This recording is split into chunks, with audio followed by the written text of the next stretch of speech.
सबों को जय मसीह की हिंदी के इस ऑनलाइन सर्विस में एक बार फिर से आप सबों का स्वागत है। हम लोगों को बहुत सारे जगह से निमंत्रण आते हैं या फिर हम खुद किसी को निमंत्रण देते हैं अपने घर आने के लिए।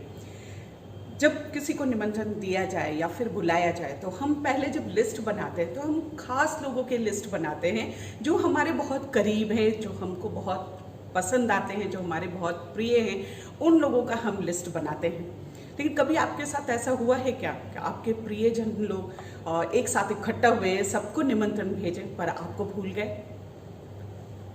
तो आप कैसे फील करते हैं? दुख होता है, तकलीफ होती है कि हमें कैसे भूल गए। पर आज का ये पवित्र दिन परमेश्वर ने आपको न्योता दिया है एक खास समय के लिए, एक खास फेलोशिप के लिए, और वो है प्रभु के सामने मौजूद होने के लिए। आज का सुबह जो आज आप परमेश्वर के मौजूदगी में हैं, अगर आप अपने घर से थोड़े समय के लिए बाहर निकले और इधर उधर झांकेंगे तो देखेंगे कई लोग अपने सांसारिक कामों में बिजी हैं।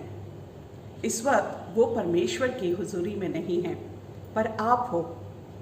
ये आपका पसंद या आपका चॉइस नहीं, ये परमेश्वर का निमंत्रण है आपके लिए, जिसे परमेश्वर ने आपके लिए खास करके ये समय को चुना बनाया ताकि आप प्रभु की हुजूरी में आ सके। आइए हम वचन से देखेंगे। पहला पत्रस उसका 2 अध्याय 9 पद में यूं लिखा है, परंतु तुम एक चुना हुआ वंश, राजकीय याजक का समाज, एक पवित्र प्रजा और परमेश्वर की निज संपत्ति हो, जिससे तुम उसके महान गुणों को प्रकट करो, जिसने तुम्हें अंधकार से अपनी अद्भुत ज्योति में बुलाया है। आज की सुबह आप परमेश्वर की हुजूरी में एक्सीडेंटली नहीं, ऐसे ही नहीं पहुंच गए। ये परमेश्वर की योजना आपके जीवन से है कि आज सुबह आप उनकी प्रेजेंस में रहें, उनकी उपस्थिति में रहें। दूसरा देखेंगे, पहला यूहन्ना उसका 3 अध्याय और 1 पद, वहां लिखा है, देखो पिता ने हमको कैसा महान प्रेम प्रदान किया है कि हम परमेश्वर की संतान कहलाएं, और वही हम हैं। इस कारण संसार हमें नहीं जानता, क्योंकि संसार ने उसे भी नहीं जाना है। हालेलुया। आपने परमेश्वर को जाना है क्योंकि परमेश्वर ने आपको चुना है।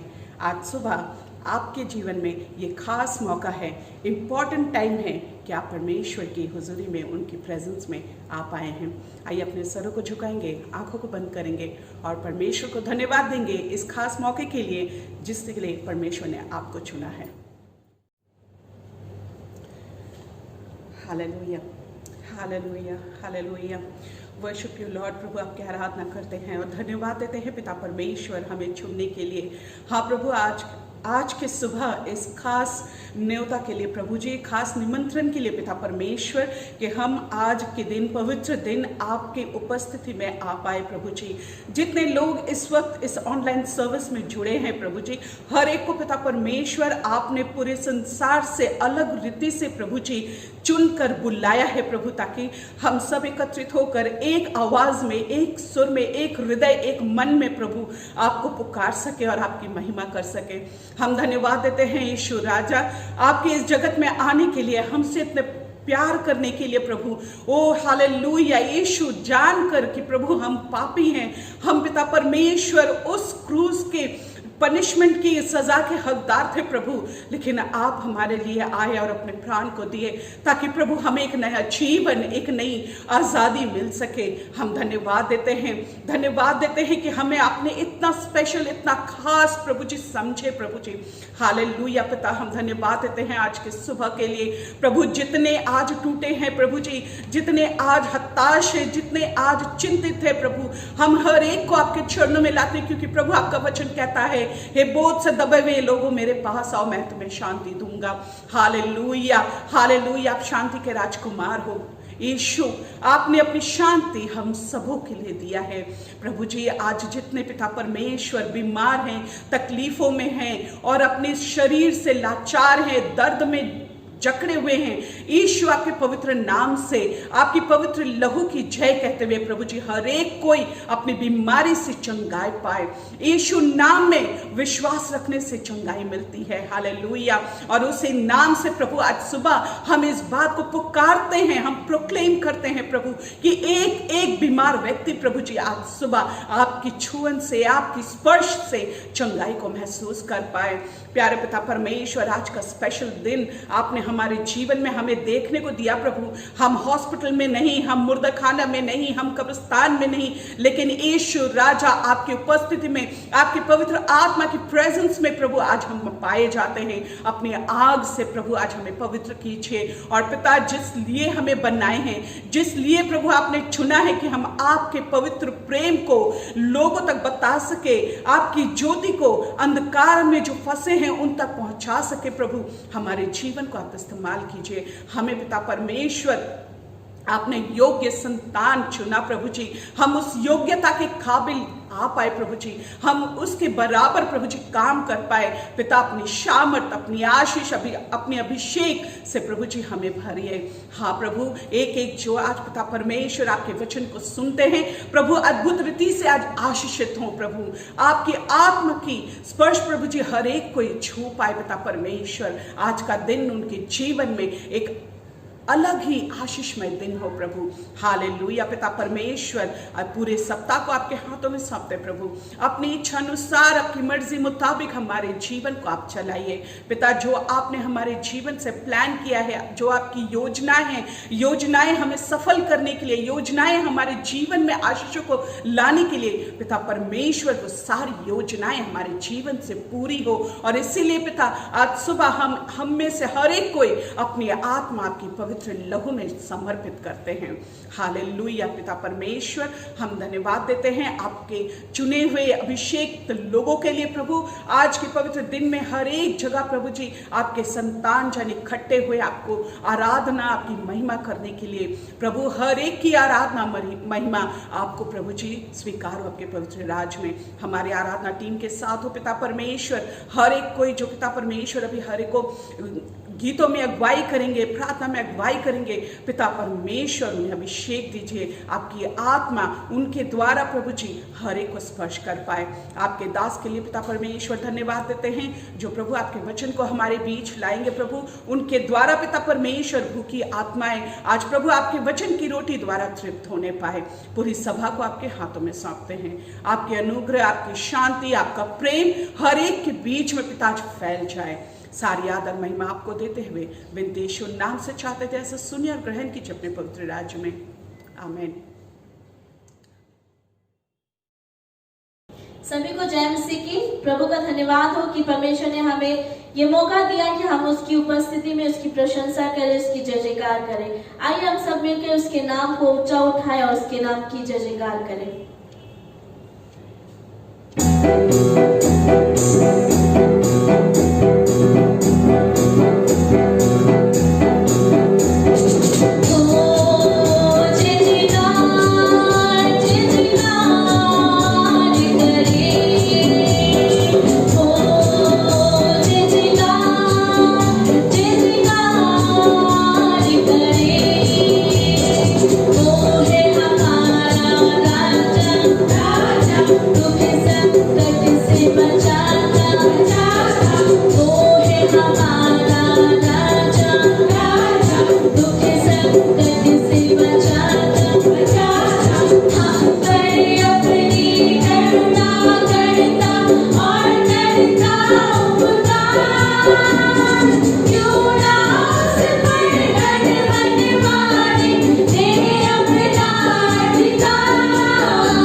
With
तेरी जय जयकार हो मेरे परमेश्वर। तेरे समान तेरे जैसा कोई नहीं। प्रभु तू योग्य है परमेश्वर, और तू प्रशंसा के योग्य है मेरे परमेश्वर। सच में ये पूरा पृथ्वी परमेश्वर तेरी रचना है परमेश्वर। ओ प्रभु धन्यवाद परमेश्वर कि जब भी हम तुझे पुकारते हैं तू हमारी सुन लेता है। प्रभु हम तेरे चरणों के पास आते हैं क्योंकि परमेश्वर तेरा वचन कहता है कि तू हमारा शरण स्थान, हमारा गढ़ है। प्रभु हम तेरे चरणों के पास आते हैं।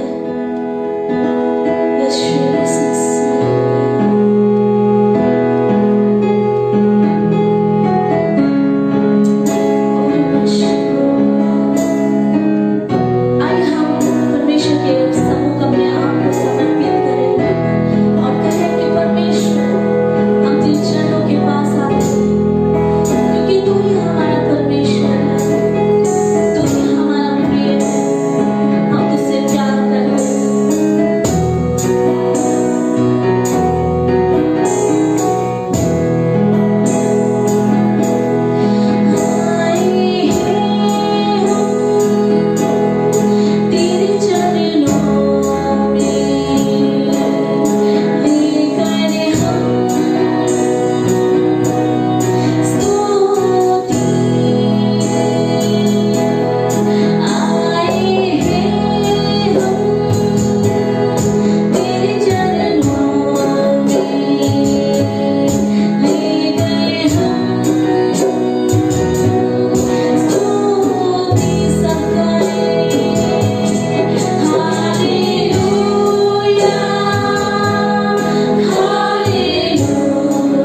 Praise the Lord, hallelujah. परमेश्वर को धन्यवाद देते हैं। आज एक बार और मौका मिला कि आपके समक्ष हम आ सकें और परमेश्वर के वचन को बांट सकें।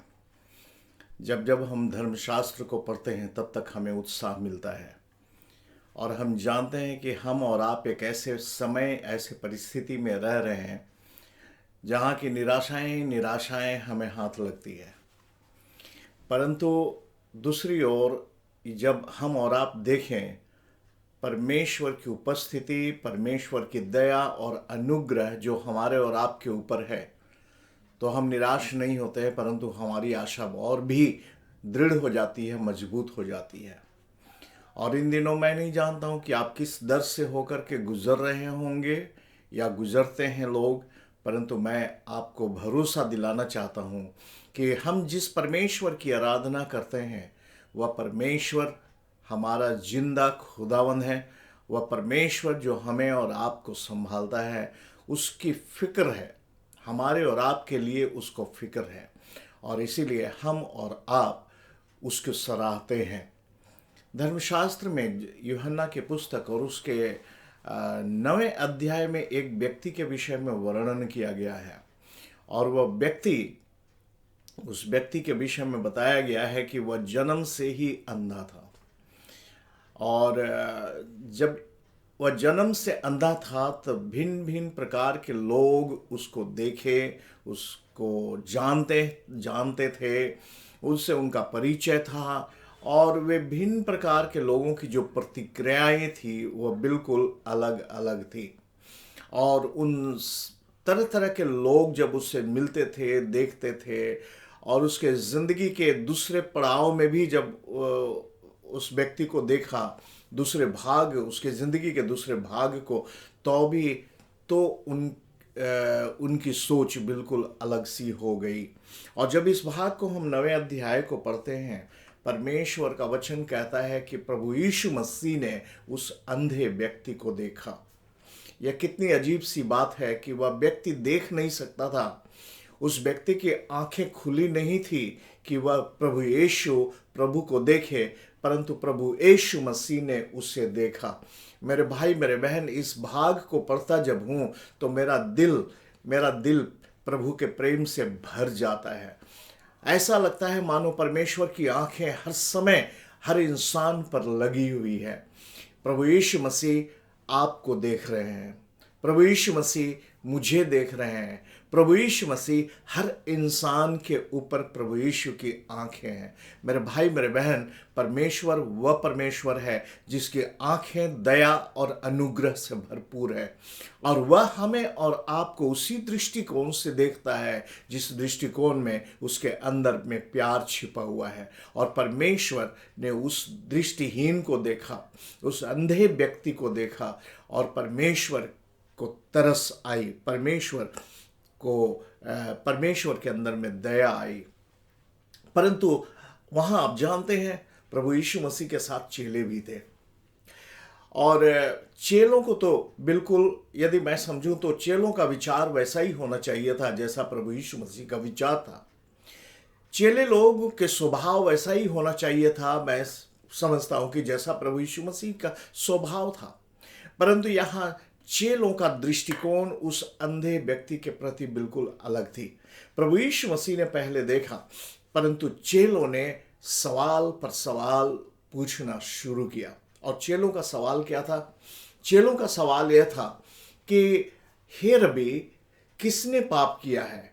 क्या इस अंधे व्यक्ति ने या इसके माँ बाप ने पाप किया है? किसने पाप किया है? क्यों यह अंधा है? ये चेले सवाल का जवाब ढूंढ रहे थे। यदि इस चेलों के सवाल को यदि हम और आप देखें, आज इस दुनिया में बहुत से इंसान हैं जो एक मनुष्य जब इस संसार में दुख उठा रहा होगा, एक मनुष्य जब बीमार है, एक मनुष्य जब किसी न किसी परेशानी से के दर से होकर के गुजर रहा होगा, एक मनुष्य जब बीमार अपने बिस्तर पर अपाहिज पड़ा हुआ है, एक मनुष्य जब तकलीफ में है, तो पता नहीं लोग उसके विषय में क्या क्या सोचते हैं। बहुत से लोग तरह तरह की भावनाओं को प्रकट करते होंगे। क्यों ऐसा हुआ? यदि हम और आप याद करें, अय्यूब की हालत जब इतनी बदतर हो चुकी थी, यहाँ तक कि उसके दोस्तों ने भी उसके भावनाओं के साथ छेड़खानी करना शुरू कर दी। उसके दोस्तों ने भी ऐसा ही उसके जख्म पर नमक डालने का काम किया था। मेरे भाई मेरे बहन, परंतु परमेश्वर वह परमेश्वर है जो अपनी दृष्टिकोण, उसकी दृष्टिकोण मनुष्य के दृष्टिकोण से बिल्कुल भिन्न होती है। और तब प्रभु यीशु मसीह ने इन चेलों से क्या कहा था? प्रभु यीशु मसीह ने इन चेलों से यही कहा था कि न इसने पाप किया है, न इसके माँ बाप ने पाप किया है, परंतु यह इसलिए हुआ ताकि परमेश्वर की महिमा, परमेश्वर का काम उसके जीवन में प्रकट हो। हालेलुया। मेरे भाई मेरे बहन, कई बार हम अपनी जिंदगी के विषय में नहीं जानते हैं हमारे जीवन में परमेश्वर क्या चाहता है, परंतु इस भाग को जब हम पढ़ते हैं और जब हम और आप परमेश्वर के प्रति, परमेश्वर के लिए जब भूखे और प्यासे होते हैं, तो परमेश्वर की इच्छा यही होती है कि परमेश्वर का काम, उसका काम आपके जीवन में प्रकट हो। परमेश्वर अपना काम आपके जीवन में प्रकट करना चाहता है। और आज आप जहां पर भी हो, जैसे भी हो, जहां भी हो, कुछ भी कर रहे हो, मैं आपको विश्वास दिलाना चाहता हूं कि परमेश्वर वह परमेश्वर है जिसने आपके लिए योजनाएं बनाई हैं। आप जो कुछ भी हो, मैं नहीं जानता हूं आप कौन है, परंतु परमेश्वर जानता है कि आप कौन है, और परमेश्वर आपके लिए योजना बनाता है। प्रभु ने क्या कहा? प्रभु यीशु ने कहा कि मैं यह इसलिए हुआ ताकि परमेश्वर का काम इसके ऊपर प्रकट हो। यदि मैं आपसे पूछूं कि सबसे बड़ा काम आपके जीवन में परमेश्वर ने क्या किया, यदि मैं अपने आप से पूछूं कि मेरे जीवन में परमेश्वर ने क्या किया, और मैं जरूर जानता हूं कि आपके पास तरह तरह के उत्तर होंगे, परंतु आज मैं आपको विश्वास दिला करके कहना चाहता हूं कि परमेश्वर ने सबसे बड़ा काम आपके और हमारे जीवन में यह किया है कि उसने अपने आप को हमारे जीवन में प्रकट किया है। अब जब उसने हमारे जीवन में अपने आप को प्रकट किया है, तो इसका मतलब यह है कि हम अपनी आंतरिक आंखों से प्रभु यीशु मसीह को हमने देखा है। जब परमेश्वर ने अपने आप को हमारे जीवन में, आपके जीवन में प्रकट किया है, तो इसका मतलब कि आपने यीशु की अस्तित्व को अनुभव किया है, आपने यीशु के उपस्थिति को पहचाना है, आपने यीशु के विषय में जानकारी ली है, और न सिर्फ जानकारी, आपने उस पर विश्वास और भरोसा किया है, आपने उसे अपने जीवन में धारण किया है। हालेलुया। मेरे भाई मेरे बहन, प्रभु यीशु मसीह ने कहा कि यह इसलिए हुआ ताकि परमेश्वर के काम उस पर प्रकट हो, उस व्यक्ति में, उस अंधे व्यक्ति के जीवन में। मेरे भाई मेरे बहन, आज भी संसार में ढेर सारे अंधे व्यक्ति हैं। अंधा मैं इसलिए कहता हूं क्योंकि उनकी आत्मिक आंखें बंद हैं। आत्मिक आंखें जब बंद हैं तो परमेश्वर को वे देख नहीं सकते, परमेश्वर को जान नहीं सकते, परमेश्वर को स्पर्श कर नहीं सकते, परमेश्वर को छू नहीं सकते, परमेश्वर को समझ नहीं सकते, परमेश्वर के भावनाओं को नहीं जान सकते। मेरे भाई मेरे बहन, परमेश्वर का वचन कहता है, प्रभु कहते हैं, यह इसलिए हुआ है ताकि उसके ऊपर परमेश्वर का काम प्रकट हो। और यदि आप चाहते हैं कि परमेश्वर का काम आपके जीवन में प्रकट हो, तो मैं आपसे निवेदन करता हूं, हम और आप यीशु के पास आ जाएं। शायद हम और आप ऐसे व्यक्ति हों, आप चाहे ऐसे व्यक्ति हो जो यीशु को देख नहीं पाते हैं, समझ नहीं पाते हैं, बोल नहीं पाते, परंतु उसके पास यदि आप जाते हैं तो परमेश्वर आपके आंख को चंगाई, आपके अंधेपन को दूर करके परमेश्वर आपको मदद करेगा कि आप उद्धारकर्ता को, आप त्राणकर्ता को, आप सारे जग के सृष्टिकर्ता को आप पहचाने और जाने और उसकी आशीष को आप ले सकें। यह इसलिए हुआ ताकि परमेश्वर के काम उस पर प्रकट हो। और प्रभु यीशु मसीह ने मिट्टी ली, उसको साना और सानने के बाद उसके आंखों पर लगा दी। और उसके बाद प्रभु यीशु ने उस अंधे से कहा कि जा करके सिलोह के कुंड में धो लो। और जब वो धोने गया और धो लिया, और धोने के बाद जब उसकी आंखें खुली, उसने यीशु को देखा। हालेलुया। मेरे भाई मेरे बहन, जब हमारी आंखें खुलती है तो हम यीशु को देखते हैं। जब हमारे अंधापन जाता रहता है, हम प्रभु यीशु का दर्शन का पाते हैं। उसकी आंखें खुल गई, वह अब देखने लगा। सारे के सारे उस जगह में जितने थे सभी भौचक्के हो गए कि यह कैसे हो गया, यह किस तरह से हो गया। यीशु का दृष्टिकोण इस अंधे व्यक्ति के प्रति अलग था। चेलों का दृष्टिकोण इस अंधे व्यक्ति के ऊपर अलग था, और यह व्यक्ति देखने लगा। आप जानते हैं एक मनुष्य का आंख जो है उसकी जिंदगी का दिया होता है। यदि आंख है तो सब कुछ है। और उन दिनों में आज जैसे कई साधन मौजूद हैं अंधों को सहारा देने के लिए, उनको पढ़ाई लिखाई में आगे बढ़ाने के लिए, ब्रेल लैंग्वेज इत्यादि कई तरह की टेक्निक्स हैं जो आज एक अंधा व्यक्ति है सो अपने जीवन में उन्नति कर सकता है। परंतु प्रभु यीशु मसीह के समय में इस प्रकार की कोई भी बातें नहीं थी। इस प्रकार से साइंस डेवलप नहीं हुआ था, और उस अंधे व्यक्ति के लिए और कोई सहारा था नहीं, सिर्फ परमेश्वर का इंटरवेंशन, परमेश्वर का उसके जीवन में आना। और प्रभु यीशु मसीह जब उसके जीवन में आए, उसके जीवन में काफी बदलाव आ गया। उसके जीवन में बदलाव आ गया, और इतना बदलाव आ गया कि लोग उसको पहचान नहीं पाए। इतना बदलाव आ गया कि वह रास्ते से गुजरता था और लोग भौचक्के होकर के उसको देखते थे और आपस में ही बातचीत करते थे, पूछते थे क्या ये वही व्यक्ति तो नहीं है जो बैठ करके भीख मांगा करता था? क्या वही व्यक्ति तो नहीं है जो अब परेशान था? क्या वही व्यक्ति तो नहीं है जिसके माँ बाप इसको छोड़ दिए थे? क्या वही व्यक्ति तो नहीं है? मेरे भाई मेरे बहन, कितनी अजीब सी बात है कि जब यीशु हमारे जिंदगी में आता है तो हमारा जिंदगी बदल जाता है, और लोग परेशान हो जाते हैं, जानने की कोशिश करते हैं ये कैसे हुआ, ये कैसे हुआ, ये कैसे हुआ। लोगों की विचारधारा अलग थी। लोग अपने धर्म और कर्म में इतने लिप्त थे कि परमेश्वर के अनुग्रह को वे पहचान नहीं पाते हैं। मेरे भाई मेरे बहन, आज भी इस दुनिया में बहुत से लोग हैं जो अपने कर्मों में, अपने काम धाम में इतने व्यस्त हैं कि परमेश्वर की अनुग्रह को पहचान नहीं पाते हैं।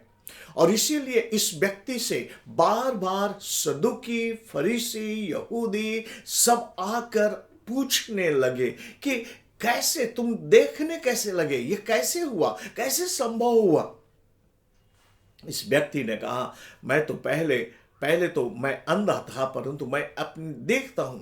इस व्यक्ति ने कहना शुरू किया कि एक व्यक्ति मेरे पास आया, उसने मिट्टी ली, मिट्टी को साना अपने थूक से, और उसके बाद मेरे आंख पर लगा दिया। मैं सिलोह कुंड में गया और अपनी आंख को धो लिया, और अब मैं देखता हूं। इसने अपनी पूरी जानकारी लोगों को देती रही कि किस प्रकार से वह देखने लगा। परंतु लोगों का, सदुकी, फरीसी जो वहां पर थे, पंडित लोग जो वहां पर थे, यहूदी पंडित लोग जो वहां पर थे, उन लोगों ने इस व्यक्ति की बात को स्वीकारा नहीं, और इस व्यक्ति को यही कहा कि तू जाने चाहे नहीं जाने, परंतु यह व्यक्ति जरूर पापी होगा। यानी कि यीशु पापी व्यक्ति है।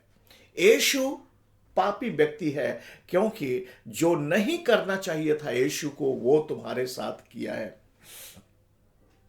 परंतु इस व्यक्ति का कहना क्या था? इस व्यक्ति का कहना था कि मैं नहीं जानता हूं कि यीशु पापी है या नहीं, मैं नहीं जानता हूं कि यह व्यक्ति पापी है या नहीं। मेरे भाई मेरे बहन, इस व्यक्ति ने बहुत बड़ी बाइबल स्टडी नहीं की थी। जो अंधा व्यक्ति था, जो स्वस्थ हो गया था, उसने बहुत बाइबल स्टडी नहीं की थी, न बाइबल का उसके पास ज्ञान था। और न ही वह धर्म पुस्तक, किसी धर्म पुस्तक का ज्ञान था। एक व्यक्ति को प्रभु यीशु मसीह का शिष्य बनने के लिए बहुत बड़ी थियोलॉजी पढ़ने की आवश्यकता नहीं है, परंतु इस व्यक्ति के पास एक बहुत ही महत्वपूर्ण चीज थी, और वह चीज थी कि विश्वास, यीशु पर विश्वास। मेरे भाई मेरे बहन, यदि हम और आप अपने जिंदगी में विश्वास यीशु पर डालते हैं, यीशु हमारे जीवन में महान से महान काम को करते हैं। इस व्यक्ति से बहुत इंटरव्यू इसकी ले गई, इसके माँ बाप की इंटरव्यू ले गई। यह कैसे हुआ, यह कैसे संभव है, क्या हुआ? और अंत में निचोड़ फरीसियों ने यही दिया, वह मनुष्य अवश्य है कि पापी है। और इस व्यक्ति का जवाब था, मैं नहीं जानता हूं कि वह पापी है या नहीं है, मुझे ज्यादा जानने की जरूरत नहीं है। वह किस प्रकार का व्यक्ति है, उसका खानदान क्या है, उसका खानदान पर खानदान क्या है, उसका बैकग्राउंड क्या है, कहां से है, इतनी जल्द मुझे जानने की जरूरत नहीं है। मैं सिर्फ इतना ही जानता हूं, पहले मैं नहीं देख पाता था, परंतु अब मैं देख पाता हूं। हालेलुया। मेरे भाई मेरे बहन, जब परमेश्वर हमारी और आपकी जिंदगी में काम करता है तो हमारा और आपका उत्तर क्या होना चाहिए? हमारा और आपका हम नहीं जानते हैं कि हमारे पास क्या उत्तर होगा जब प्रभु यीशु मसीह जब हमें स्पर्श करेंगे। इस व्यक्ति का उत्तर यही था, मैं एक बात जानता हूं कि मैं अंधा था पर अब मैं देखता हूं। मेरे भाई मेरे बहन, यहूदियों का जो दृष्टिकोण था वही दृष्टिकोण आज भी बहुत से मनुष्यों में पाया जाता है। और सिर्फ इतना ही नहीं, आज भी मनुष्य हैं, कई बार हम और आप परमेश्वर के कामों को इग्नोर करते हैं, परमेश्वर के कामों को इनकार करते हैं। कई बार हम और आप परमेश्वर की उपस्थिति को इनकार करते हैं, परंतु हम इनकार कर नहीं सकते हैं। इस व्यक्ति ने जब वे जबरदस्ती जब कहने लगे थे कि वह पापी व्यक्ति है, यह कैसे संभव है, और तब इस व्यक्ति ने यही एक और सवाल उन व्यक्तियों से पूछा, उन यहूदियों से पूछा, क्या तुम भी उसके चेला होना चाहते हो? अब ये तो ऐसा लगा कि ऐसा सवाल इस व्यक्ति ने पूछा, इस स्वस्थ अंधे ने पूछा कि घी में आग में घी डालने के बराबर, और इतने गुस्से हो गए। वे बुरा भला बोलने लगे, तू ही उसका चेला है, हम तो मूसा के चेले हैं। कितनी ये थी। सिर्फ इतना ही नहीं, परंतु परमेश्वर का वचन कहता है कि वह व्यक्ति जब प्रभु यीशु मसीह ने छुआ और जब वह चंगा हुआ तो उस व्यक्ति को समाज से बाहर कर दिया गया, घर से उसको बाहर कर दिया गया, और उसका शरण और उस व्यक्ति का शरण स्थान अब वो समाज से बाहर है, घर से बाहर है। बहुत परेशानी उसको झेलनी पड़ी जब वो मसीह के पास आया, और मसीह से के पास आने के कारण से जब उसको घर से दूर किया गया, परिवार से दूर किया गया, समाज से दूर किया गया, उसके जिंदगी में परेशानी ही परेशानी उसको झेलना पड़ा। और सिर्फ इतना ही ना, यीशु ने जब सुना कि उसे बाहर निकाल दिया गया तो प्रभु यीशु मसीह ने उससे भेंट की, उससे मुलाकात की, और जब उससे भेंट हुई, यीशु ने पूछा, क्या तू परमेश्वर के पुत्र पर विश्वास करता है? और उसने कहा, वह कौन है? और यीशु ने उससे कहा, तूने उसको देखा है, तूने उसको जाना है। और इसी समय इस व्यक्ति ने, हाँ प्रभु, मैं विश्वास करता हूं, और उसने प्रभु यीशु मसीह को दंडवत किया। जब यीशु ने कहा, जो तुमसे बातचीत कर रहा है वह वही है, और उसने दंडवत किया। मेरे भाई मेरे बहन, परमेश्वर की उपस्थिति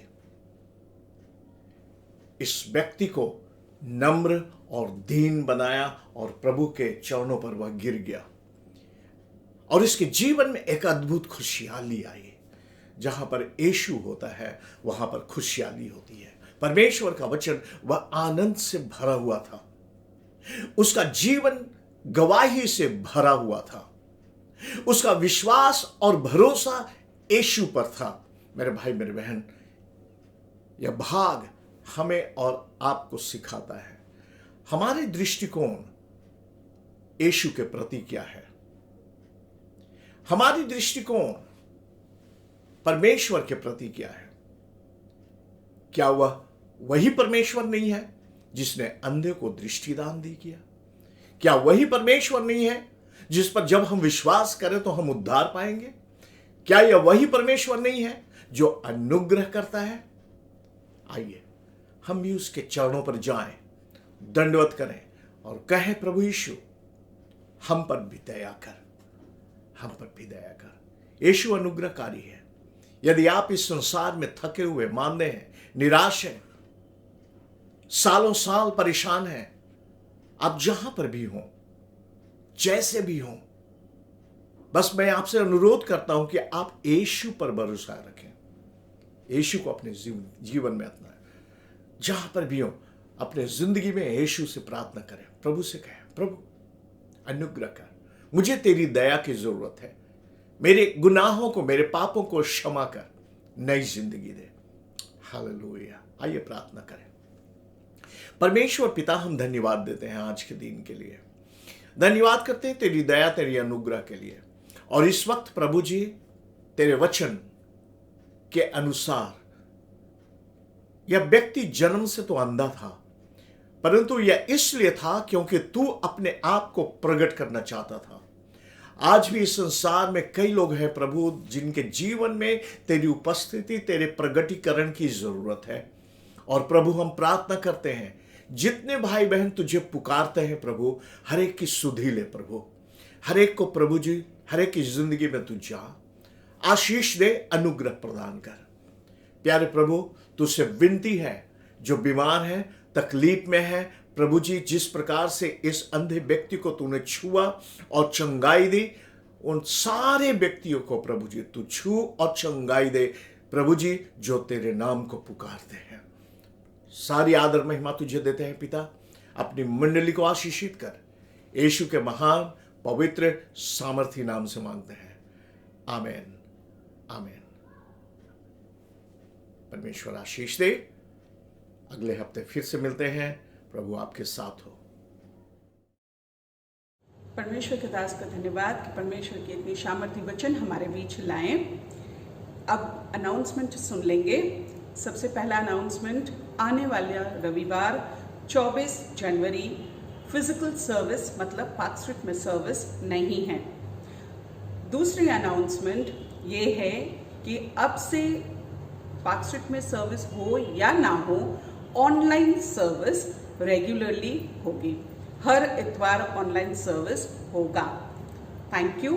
तीसरा अनाउंसमेंट ये है, प्रेयर रिक्वेस्ट, धन्यवाद। अगर आप परमेश्वर को देना चाहते हैं तो स्क्रीन पे व्हाट्सएप नंबर दी गई है। इस व्हाट्सएप नंबर पे अपना प्रार्थना रिक्वेस्ट, परमेश्वर को धन्यवाद आप दें, ताकि वो हम सबके साथ शेयर कर सके और आपके लिए प्रार्थना कर सके। पर अगर आप इच्छुक हैं कि आप खुद प्रार्थना में योगदान देंगे तो टीच अस टू प्रे, हमें प्रार्थना करना सिखाएं। जूम मीटिंग प्रतिदिन सुबह 5 बजे से लेकर 5:30 बजे तक हो रही है।